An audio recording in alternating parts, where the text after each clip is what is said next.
Doctor Bhupen হাজৰিকাৰ জন্ম শতবৰ্ষ বছৰজোৰা উদযাপনৰ ব্যৱস্থা গ্ৰহণৰ জৰিয়তে অসমৰ মুখ্যমন্ত্ৰী ডক্টৰ হিমন্ত বিশ্ব শৰ্মা ডাঙৰীয়াই সুধাকণ্ঠৰ প্ৰতি সন্মান জনাই যিখিনি কাৰ্যপন্থা হাতত লৈছে সেয়া সঁচাকৈয়ে এগৰাকী শিল্পীৰ প্ৰতি থকা আন্তৰিক সদিচ্ছা আৰু শ্ৰদ্ধাকেই প্ৰতিফলিত কৰিছে। এনে এটা অনুষ্ঠান উদযাপনৰ বাবে উদ্যোগ গ্ৰহণ কৰা অসমৰ মুখ্যমন্ত্ৰী ডক্টৰ হিমন্ত বিশ্ব শৰ্মা ডাঙৰীয়াক ভূপেন হাজৰিকা পৰিয়ালৰ পৰা আন্তৰিক ধন্যবাদ আৰু কৃতজ্ঞতা জ্ঞাপন কৰি মই মোৰ বক্তব্য সামৰণি মাৰিছোঁ। ধন্যবাদ, নমস্কাৰ।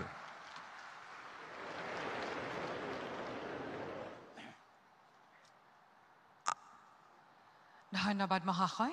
देवियों सज्जनों, अब हम डॉक्टर भूपेन हाजरिका जी पर आधारित एक संक्षिप्त वृत्त चित्र प्रस्तुत करेंगे जो उनकी प्रेरणादायी जीवन यात्रा, अद्वितीय रचनात्मकता और असाधारण व्यक्तित्व की एक झलक साझा करेंगे। I sing my life away. I am interested in all the things that are necessary to communicate good thoughts to the one who is viewing me or listening to me. यह डॉक्टर भूपेन हजारिका की आवाज थी, एक ऐसी आवाज जिसने असम और भारत तथा पूरी दुनिया के करोड़ों दिलों को छुआ।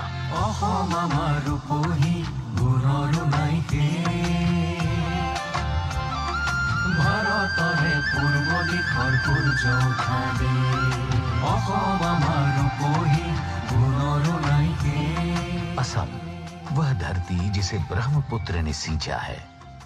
डॉक्टर भूपेन हजारिका ने अपनी रचनाओं में इसी रूपोही असम को गाया। 8 सितंबर 1926 को असम के सदिया में जन्मे भूपेन हजारिका ने बचपन से ही संगीत और शब्दों में उनकी असाधारण प्रतिभा दिखाई। सांस्कृतिक विभूतियों ज्योति प्रसाद अग्रवाला और विष्णु प्रसाद राभा से गहराई से प्रभावित होकर युवा भूपेन ने कला को सामाजिक जागरण का माध्यम माना। कॉटन कॉलेज में स्नातक करने के बाद उन्होंने बनारस हिंदू विश्वविद्यालय में अध्ययन किया और आगे चलकर न्यूयॉर्क के कोलंबिया विश्वविद्यालय से जनसंचार में पीएचडी की उपाधि प्राप्त की। अमेरिका में रहते हुए वे कला और नागरिक अधिकार आंदोलनों से परिचित हुए। भारत लौटकर भूपेन हजारिका की रचनात्मक यात्रा असम, बंगाल, मुंबई और विदेशों तक फैली। असमिया सिनेमा के विकास में भी उनका योगदान अमूल्य रहा। उन्होंने गीत, संगीत और निर्देशन के माध्यम से इसे नई पहचान और नई ऊंचाइयां दी। बंगाल में उन्होंने महान कलाकारों के साथ मिलकर अमर रचनाएं की। मुंबई में उन्होंने हिंदी सिनेमा को अपने सुरों से सजाया और उत्तर पूर्व की खुशबू को लोकप्रिय संस्कृति के केंद्र तक पहुंचाया। उनके योगदान को भारत के सर्वोच्च सम्मानों से नवाजा गया। दादा साहेब फाल्के पुरस्कार, पद्म भूषण, पद्म विभूषण और 2019 में मरणोपरांत भारत का सर्वोच्च नागरिक सम्मान भारत रत्न। लेकिन इन सम्मानों से भी बड़ा पुरस्कार है जनता का प्रेम। वह प्रेम जो आज भी उनकी रचनाओं को गाता है, उन्हें जीवित रखता है। आज जब राष्ट्र डॉक्टर भूपेन हजारिका की जन्म शताब्दी मना रहा है, माननीय प्रधानमंत्री श्री नरेंद्र मोदी ने स्वयं एक भावपूर्ण लेख लिखकर भूपेन दा को श्रद्धांजलि दी, जिसमें उन्होंने उन्हें असम, उत्तर पूर्व और विश्व के बीच सांस्कृतिक सेतु के रूप में वर्णित किया। माननीय मुख्यमंत्री डॉक्टर हेमंत विश्व शर्मा के नेतृत्व में असम सरकार ने इस ऐतिहासिक शताब्दी वर्ष को मनाने के लिए अनेक पहल की है। भूपेन हजारिका की आवाज आज भी गूंजती है, हमें एकता, मानवता और आशा का संदेश देती हुई।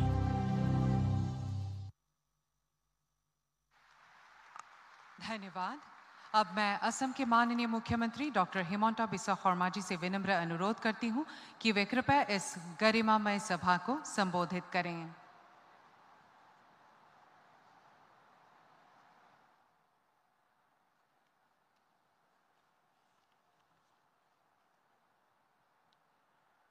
আজিৰ এই স্মৰণীয় সভাত আমাৰ মাজত উপস্থিত ভাৰতৰ সন্মানীয় প্ৰধানমন্ত্ৰী, আমাৰ সকলোৰে আদৰৰ আৰু মৰমৰ শ্ৰীযুত নৰেন্দ্ৰ মোদী ডাঙৰীয়া, অসমৰ সন্মানীয় ৰাজ্যপাল শ্ৰী লক্ষ্মণ প্ৰসাদ আচাইজী ডাঙৰীয়া, শ্ৰী সৰ্বানন্দ সোণোৱাল ডাঙৰীয়া, অৰুণাচল প্ৰদেশৰ মুখ্যমন্ত্ৰী শ্ৰী পেমা খাণ্ডু ডাঙৰীয়া, শ্ৰী বিমল বৰা ডাঙৰীয়া, বিজুলী কলিতা মেধি ডাঙৰীয়ানী, ডক্টৰ ভূপেন হাজৰিকাৰ সুযোগ্য সন্তান শ্ৰী তেজ হাজৰিকা ডাঙৰীয়া, তেখেতৰ সুযোগ্য ভাতৃ শ্ৰী সমৰ হাজৰিকা ডাঙৰীয়া আৰু তেখেতৰ সুযোগ্য ভগ্নী শ্ৰীমতী কবিতা বৰুৱা ডাঙৰীয়ানী, অসমৰ বিভিন্ন স্থানৰ পৰা অহা সত্ৰাধিকাৰ প্ৰভু ঈশ্বৰসকল, আজি আমাৰ মাজত উপস্থিত বৰেণ্য শিল্পী সাহিত্যিকসকল, সমবেত সংগীতত অংশগ্ৰহণ কৰা কলা কুশলীসকল আৰু সন্মানীয় সুধীবৃন্দ, ভাৰত ৰত্ন ডক্টৰ ভূপেন হাজৰিকাদেৱৰ জন্ম শতবাৰ্ষিকীৰ মূল অনুষ্ঠানত নিজৰ গৰিমাময় উপস্থিতিৰে আমাক কৃতাৰ্থ কৰা মাননীয় প্ৰধানমন্ত্ৰী শ্ৰী নৰেন্দ্ৰ মোদী ডাঙৰীয়াক পবিত্ৰ অসম ভূমিলৈ মই আন্তৰিক স্বাগতম জনাইছোঁ। এই বৰ্ণাঢ্য অনুষ্ঠানত মাননীয় প্ৰধানমন্ত্ৰী ডাঙৰীয়াৰ অংশগ্ৰহণে আমাৰ এই আয়োজনৰ সৌষ্ঠৱ অধিক বৃদ্ধি কৰিলে। এই পবিত্ৰ ক্ষণত মই ডক্টৰ ভূপেন হাজৰিকা দেৱৰ শ্ৰীচৰণত সমগ্ৰ অসমবাসী ৰাইজৰ হৈ শতকোটি প্ৰণিপাত আৰু ভক্তি অৰ্ঘ নিবেদন কৰিছোঁ। মহাপুৰুষ শংকৰদেৱৰ পিছত অন্যতম শ্ৰেষ্ঠ অসমীয়া ডক্টৰ ভূপেন হাজৰিকা আছিল অসমৰ জাতীয় জীৱনৰ এনে এক আলোকময় ব্যক্তিত্ব, যাৰ সংগীতৰ সুৰ, কবিতাৰ কথা, চলচ্চিত্ৰৰ দৃশ্য আৰু গভীৰ সামাজিক চেতনাই যুগৰ সোঁতক নতুন দিশেৰে বোৱাইছিল। ধনী দুখীয়া, উচ্চ নীচ, তুচ্ছতা নেওচি তেওঁ গঢ়িব খুজিছিল এখন সমতাৰ জগত। লোকজীৱনৰ মণিমুকুতা বুটলি আনি তাক সজাই পৰাই অনিৰ্বচনীয় সংগীত সুধাৰ পিয়লা ভৰাই তেওঁ বিশ্ব জনতাক মহাবিষ্ট কৰিছিল।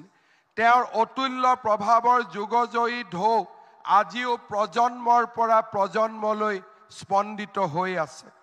ভূপেনদাৰ প্ৰতি থকা আন্তৰিক শ্ৰদ্ধা নিবেদন কৰি যোৱা 8 ছেপ্টেম্বৰত মাননীয় প্ৰধানমন্ত্ৰী ডাঙৰীয়াই লিখা প্ৰবন্ধত উল্লেখ কৰিছিল, ভূপেন হাজৰিকাৰ জীৱনে আমাক সহানুভূতিৰ শক্তি, জনতাৰ কণ্ঠ শুনাৰ শক্তি আৰু আমাক শিপাৰ লগত সংযুক্ত হৈ থকাৰ শক্তিৰ বিষয়ে শিকাইছে।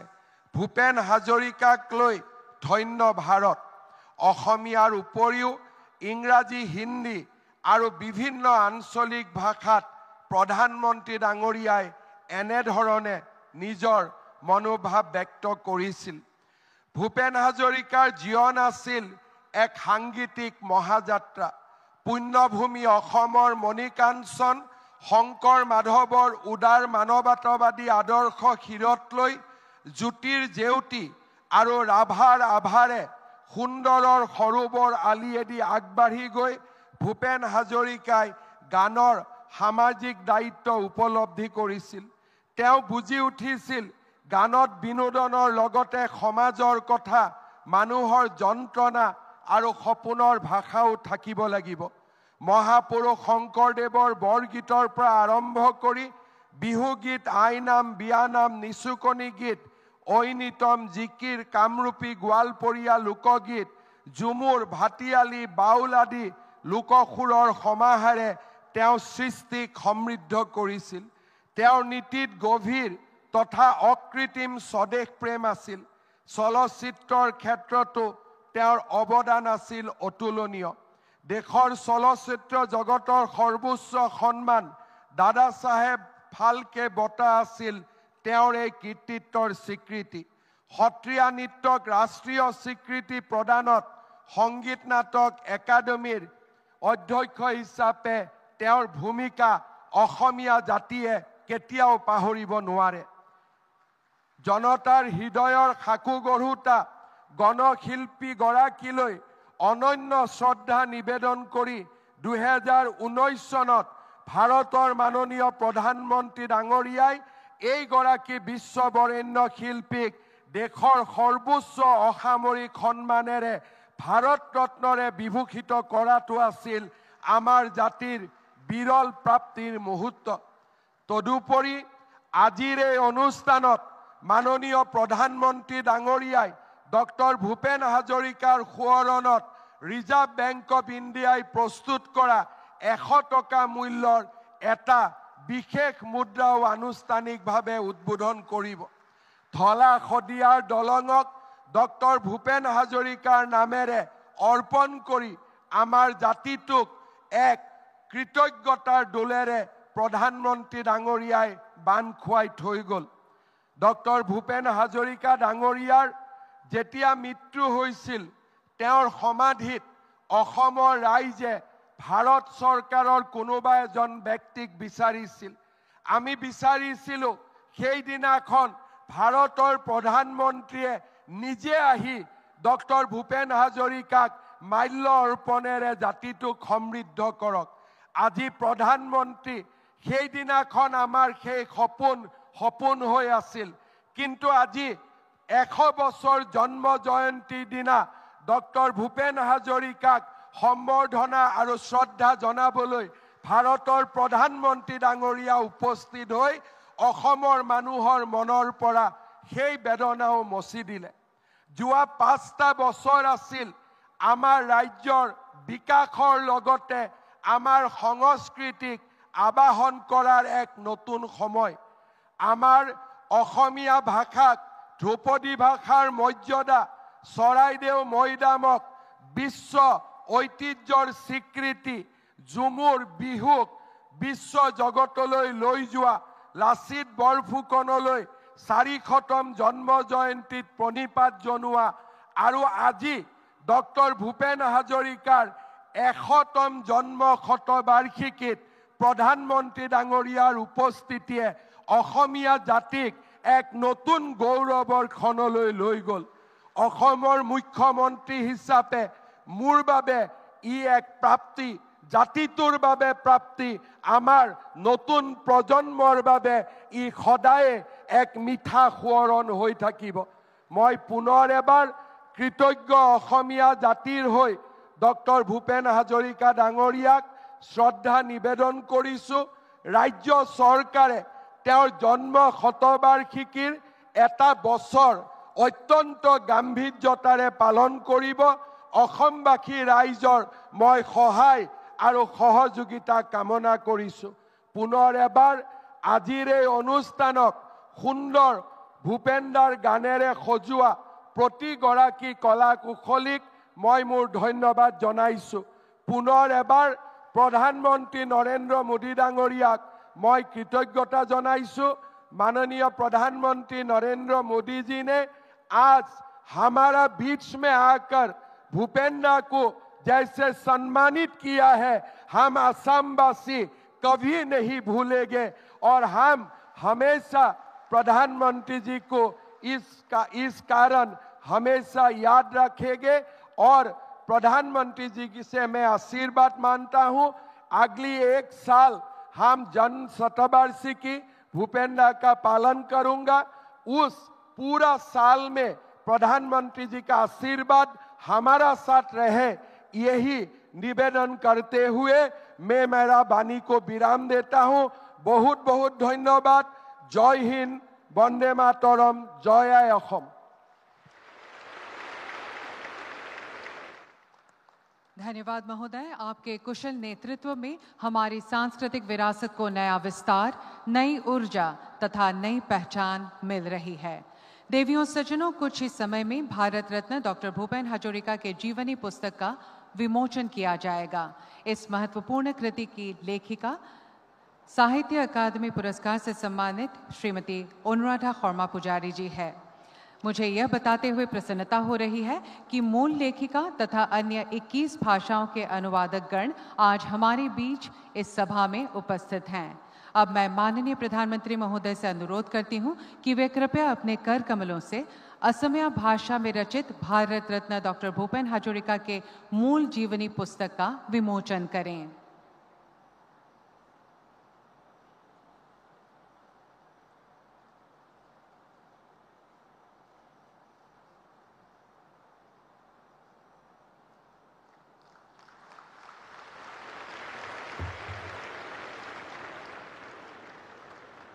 धन्यवाद महोदय।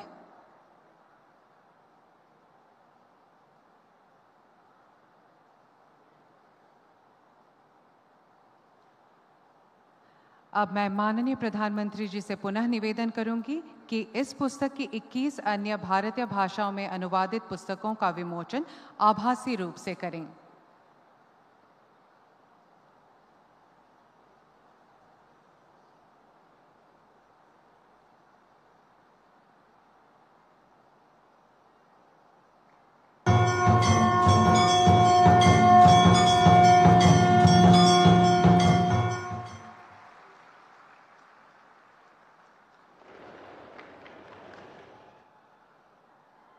धन्यवाद महोदय। देवियों सज्जनों, अब डॉक्टर भूपेन हाजोरिका के पवित्र स्मृति में एक स्मारक सिक्का जारी किया जाएगा जो देश के इस महान सपूत के प्रति यथार्थ श्रद्धांजलि होगी और इतिहास में दर्ज एक और स्वर्णिम अध्याय होगा। भारतीय रिजर्व बैंक ने 100 रुपए के मूल्य का यह चांदी का स्मारक सिक्का निर्गत किया है। मैं माननीय प्रधानमंत्री जी से पुनः करबद्ध निवेदन करती हूं कि वे इस स्मारक सिक्के का विमोचन करने की कृपा करें।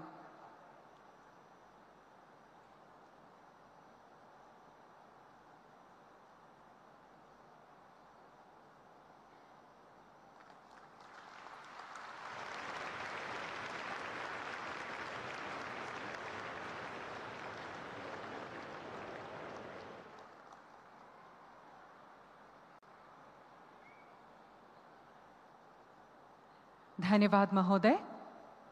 अब मैं माननीय प्रधानमंत्री श्री नरेंद्र मोदी जी से विनम्र निवेदन करती हूं कि वे कृपया अपने सारगर्भित विचारों से हमें प्रेरित और मार्गदर्शित करें।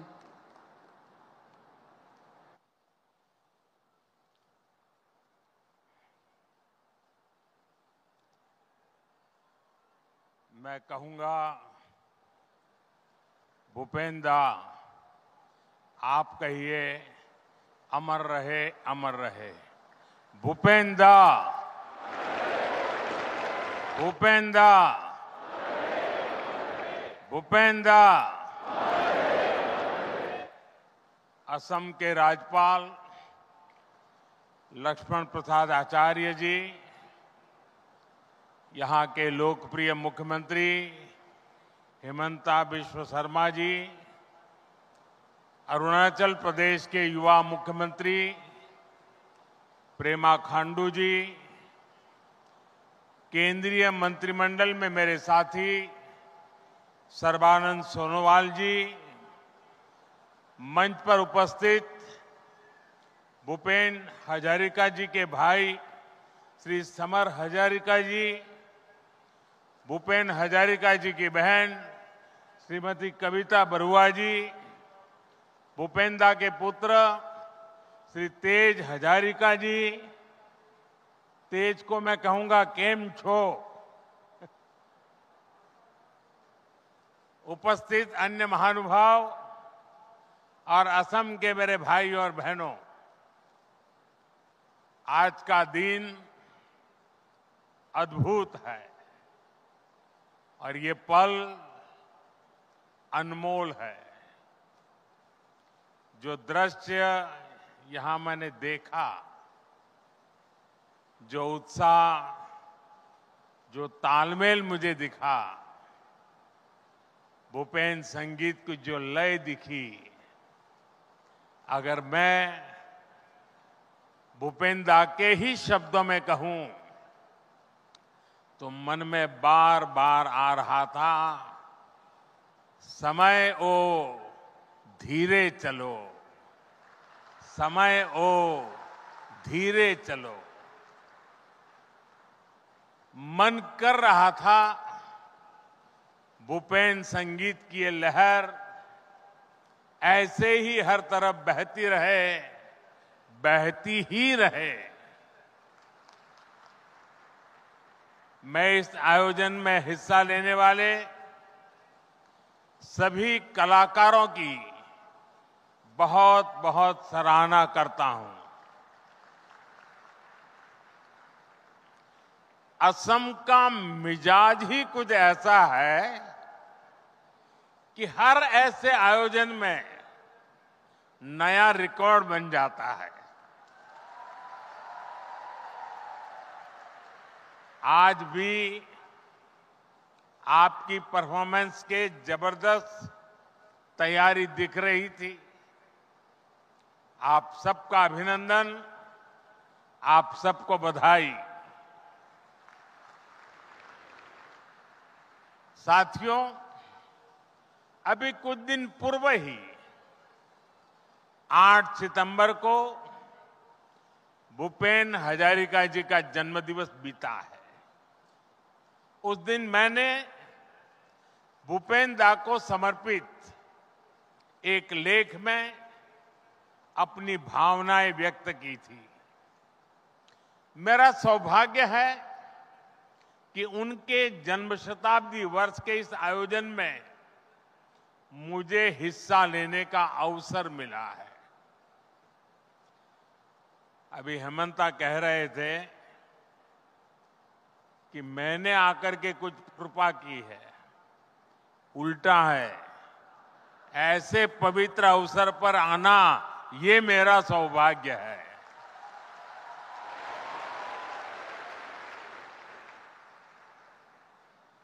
भूपेन दा को हम सभी प्यार से सुधा कोंठो कहते थे।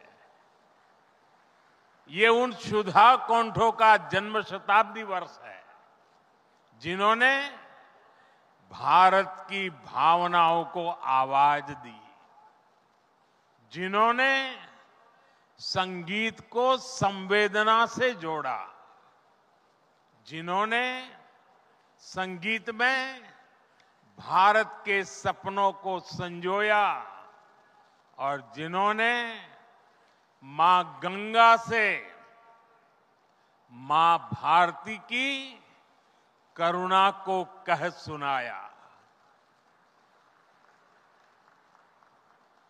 गंगा बहती हो क्यों, गंगा बहती हो क्यों। साथियों, भूपेन दा ने ऐसी अमर रचनाएं रची जो अपने स्वरों से भारत को जोड़ती रही, जो भारत की पीढ़ियों को झकझोरती रही।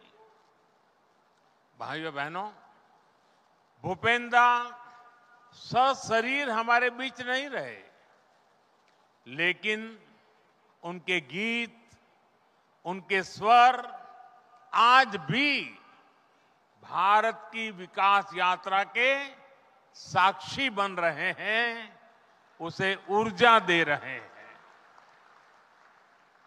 हमारी सरकार बहुत गर्व से भूपेन दा के जन्म शताब्दी वर्ष को सेलिब्रेट कर रही है।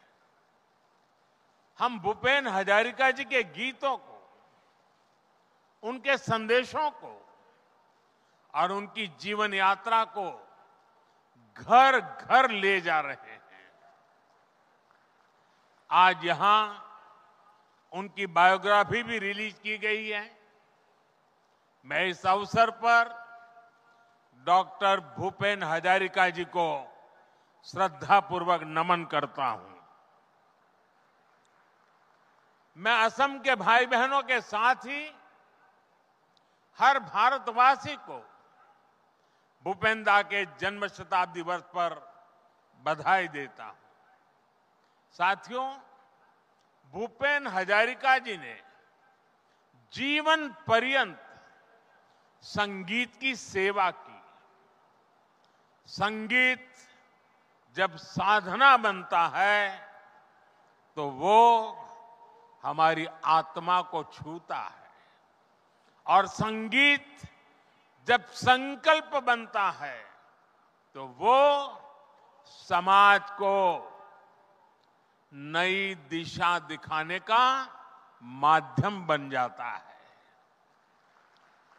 भूपेन दा का संगीत इसलिए ही इतना विशेष था। उन्होंने जिन आदर्शों को जिया, जो अनुभव किया, वही अपने गीतों में भी गाया। हम उनके गीतों में मां भारती के लिए इतना प्रेम इसलिए देखते हैं क्योंकि वो एक भारत श्रेष्ठ भारत की भावना को जीते थे। आप देखिए, पूर्वोत्तर में उनका जन्म हुआ। ब्रह्मपुत्र की पावन लहरों ने उन्हें संगीत की शिक्षा दी। फिर वो ग्रेजुएशन के लिए काशी गए। ब्रह्मपुत्र की लहरों से शुरू हुई भूपेन दा की संगीत साधना गंगा की कलकल से सिद्धि में बदल गई। काशी की गतिशीलता ने उनके जीवन को एक अविरल प्रवाह दिया। वो एक यायावर यात्री बन गए। उन्होंने पूरे भारत का भ्रमण किया, फिर पीएचडी करने अमेरिका तक गए। लेकिन जीवन के हर पड़ाव पर वो असम की धरती से एक सच्चे बेटे की तरह जुड़े रहे और इसीलिए वो फिर वापस भारत लौटे। यहां आकर फिल्मों में वो सामान्य मानवी की आवाज बने। उनके जीवन की पीड़ा को स्वर दिया। वो आवाज आज भी हमें झकझोरती है। उनका गीत मानु है मानु होर बाबे, जो दिए ओ कोनु ना भावे, ओ कोनी हो अनुभूति रे, भावी वो कोने नु कुआ। अर्थात अगर मनुष्य ही मनुष्य के सुख दुख दर्द तकलीफ के बारे में नहीं सोचेगा तो फिर कौन इस दुनिया में एक दूसरे की चिंता करेगा। सोचिए, ये बात में कितनी प्रेरणा हमें देती है। इसी विचार को लेकर आज भारत गांव, गरीब, दलित, वंचित, आदिवासी के जीवन को बेहतर बनाने में लगा है। साथियों, भूपेन दा भारत की एकता और अखंडता के महान नायक थे। दशकों पहले जब नॉर्थ ईस्ट उपेक्षा का शिकार था, नॉर्थ ईस्ट को हिंसा और अलगाववाद की आग में जलने के लिए छोड़ दिया गया था, तब भूपेन दा उस मुश्किल समय में भी भारत की एकता को ही आवाज देते रहे। उन्होंने समृद्ध पूर्वोत्तर का सपना देखा था। उन्होंने प्रकृति के अद्भुत सौंदर्य में बसे पूर्वोत्तर के लिए गीत गाए थे। उन्होंने असम के लिए गीत गाया था, नाना जाति उपजाति रहोनिया कुष्टी, आकू वाली लोई होई शिल सृष्टि, ऐ मोर अहोम देश। जब हम ये गीत गुनगुनाते हैं तो हमें हमारे असम की विविधता पर गर्व होता है। हमें असम की सामर्थ्य और क्षमता पर गर्व होता है। साथियों, अरुणाचल से भी उन्हें उतना ही प्रेम था। और इसीलिए अरुणाचल के मुख्यमंत्री आज विशेष रूप से आए हैं। भूपेन दा ने लिखा, अरुण किरण शीश भूषण, भूमि सुरमयी सुंदरा, अरुणाचल हमारा, अरुणाचल हमारा। साथियों, एक सच्चे राष्ट्रभक्त हृदय से निकली आवाज कभी निष्फल नहीं होती। आज नॉर्थ ईस्ट को लेकर उनके सपनों को साकार करने के लिए हम दिन रात काम कर रहे हैं। हमारी सरकार ने भूपेन दा को भारत रत्न देकर पूर्वोत्तर के सपनों और स्वाभिमान का सम्मान किया और पूर्वोत्तर को देश की प्राथमिकता भी बनाया। हमने देश के सबसे लंबे ब्रिजेज में से एक असम और अरुणाचल को जोड़ने वाला ब्रिज बनाया, तो उसका नाम भूपेन हजारिका ब्रिज रखा। आज असम और पूरा पूर्वोत्तर तेज गति से आगे बढ़ रहा है। विकास के हर आयाम में नए रिकॉर्ड बनाए जा रहे हैं। विकास की ये सिद्धियां देश की ओर से भूपेन दा को सच्ची श्रद्धांजलि है। साथियों, हमारे असम ने, हमारे पूर्वोत्तर ने भारत की सांस्कृतिक विविधता में हमेशा बड़ा योगदान दिया है। इस धरती का इतिहास, यहां के पर्व, यहां के उत्सव, यहां की कला, संस्कृति, यहां की प्राकृतिक सुंदरता, इसकी दैवीय आभा और इस सब के साथ भारत माता की आन बान शान और रक्षा के लिए यहां के लोगों द्वारा दिए गए बलिदान, इसके बिना हम अपने महान भारत की कल्पना नहीं कर सकते। हमारा पूर्वोत्तर तो देश के लिए नए प्रकाश, नई रोशनी की धरती है। देश की पहली सुबह भी यही तो होती है। भूपेन दा ने इसी भाव को अपने गीत में स्वर दिया था, ओहोम आमार रूपो ही गुनोरु नाई हेश, भारत तोरे पूर्वो दिखो रे, हुयो उठा देश।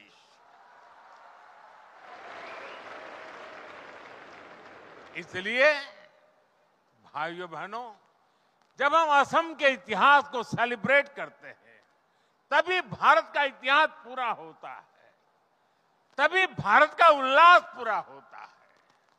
और हमें इस पर गर्व करते हुए भी आगे बढ़ते रहना है। साथियों, जब हम कनेक्टिविटी की बात करते हैं तो अक्सर लोगों को रेल, रोड या एयर कनेक्टिविटी की याद आती है, लेकिन देश की एकता के लिए एक और कनेक्टिविटी बहुत जरूरी है, और वो है कल्चरल कनेक्टिविटी। बीते 11 वर्षों में देश ने नॉर्थ ईस्ट के विकास के साथ साथ कल्चरल कनेक्टिविटी को भी बड़ी अहमियत दी है। एक अभियान है जो अनवरत जारी है। आज इस आयोजन में हम इसी अभियान की झलक देख रहे हैं। कुछ ही समय पहले हमने वीर लसित बोरफुकन की 400वीं जयंती भी राष्ट्रीय स्तर पर मनाई है। आजादी की लड़ाई में भी असम और पूर्वोत्तर के कितने ही सेनानियों ने अभूतपूर्व बलिदान दिए। हमने आजादी के अमृत महोत्सव के दौरान पूर्वोत्तर के सेनानियों को, यहां के इतिहास को फिर से जीवंत किया। आज पूरा देश हमारे असम के इतिहास और योगदान से परिचित हो रहा है। कुछ समय पहले हमने दिल्ली में अष्टलक्ष्मी महोत्सव का भी आयोजन किया। इस आयोजन में भी असम का सामर्थ्य दिखा, असम का कौशल दिखा। साथियों, परिस्थितियां कोई भी हो, असम ने हमेशा देश के स्वाभिमान को स्वर दिया है। यही स्वर हमें भूपेन दा के गीतों में भी सुनाई देते हैं। जब 1962 का युद्ध हुआ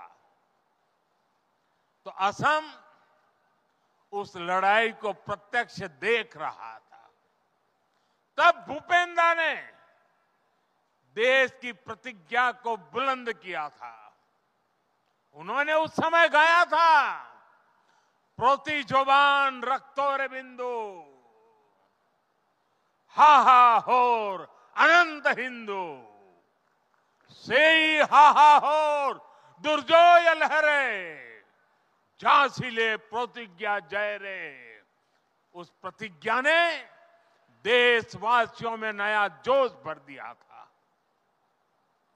साथियों, जो भावना, वो जज्बा देशवासियों के दिलों में आज भी चट्टान की तरह बना हुआ है। ये हमने ऑपरेशन सिंदूर के दौरान भी देखा है।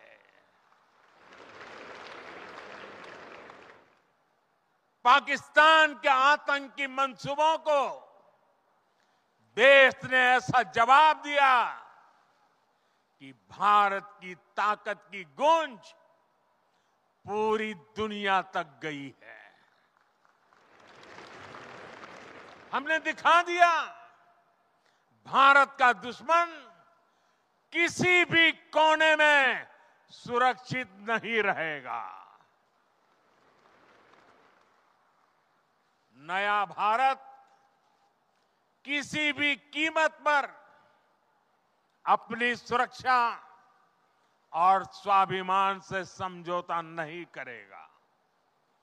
साथियों, असम की संस्कृति का हर आयाम अद्भुत है, असाधारण है। और इसलिए मैं कई बार कहता था कि वो दिन दूर नहीं जब देश के बच्चे पढ़ेंगे ए फॉर असम।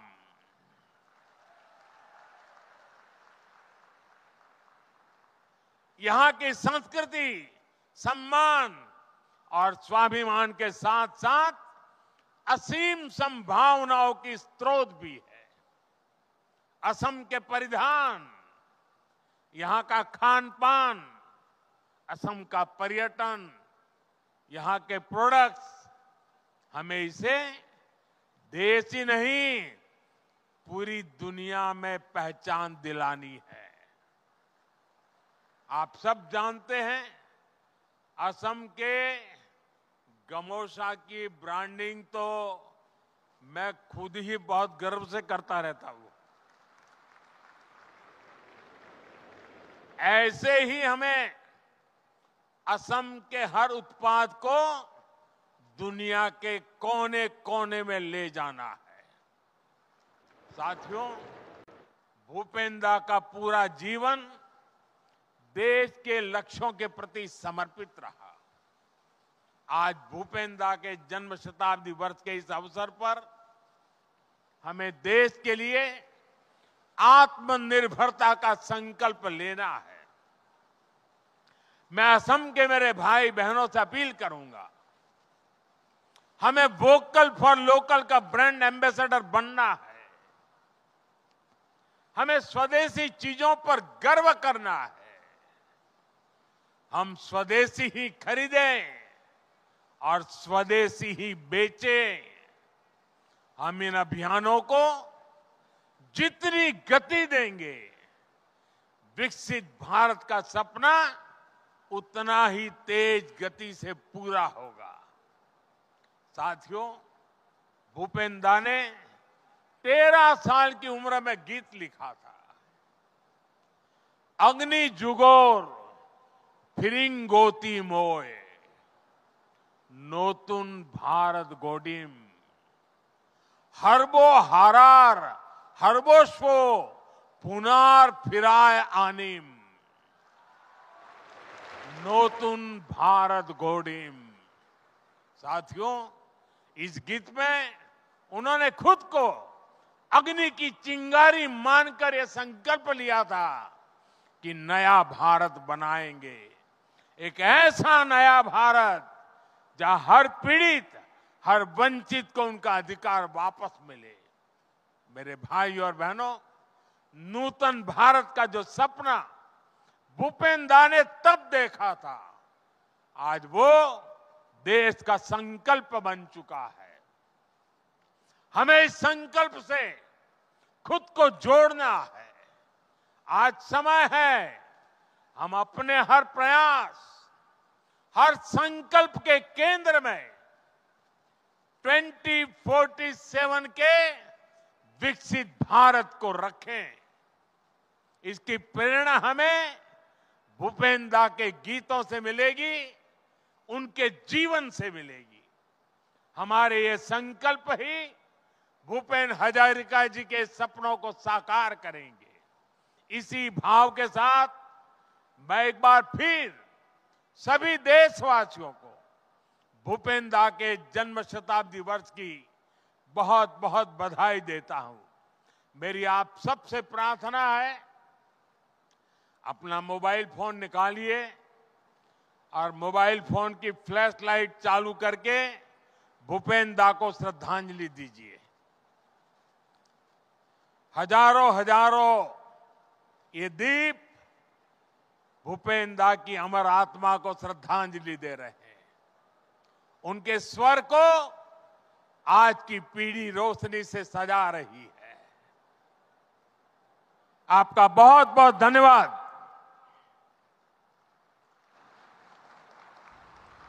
धन्यवाद महोदय।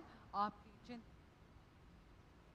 वक्तव्य के लिए हम आंतरिक आभार व्यक्त करते हैं।